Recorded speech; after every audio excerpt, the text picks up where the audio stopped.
Okay, so I am setting Triggy now to the DOUT mode. And one thing you'll notice is that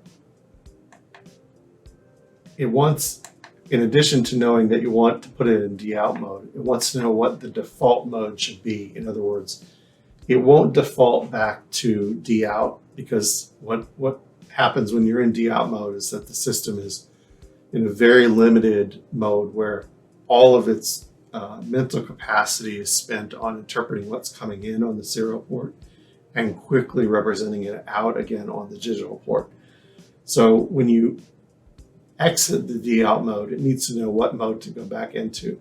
So I'm just going to tell it to go back into the default mode byte. So I'll say select the output duration. What it wants to know is when I send it a code from the serial port, how long should that code be set on the digital output lines? And the default is 10 milliseconds. So I'm going to select that. And if I say set default, remember the default mode will actually be the one that is set as the default alternate to DOUT. So you see now that I'm in the DOUT mode, it's telling me that on the screen. And what that allows is for me to create a new output port. And I believe my Triggy unit is COM1.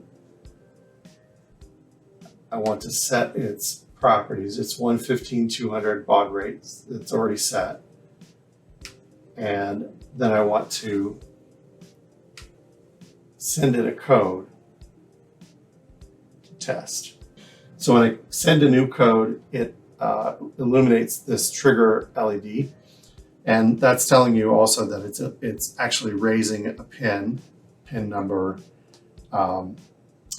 12 of the digital output port. And that would go to your attached EEG device or other DAC device. But when I send the 255, it disables the DOUT mode.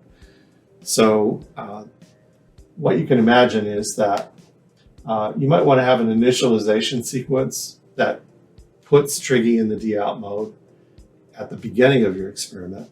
That would be a little piece of code, and I'll explain that in a separate video, how you control the system over the serial port. And then your experiment would end with 255 in order to disable the DOUT mode.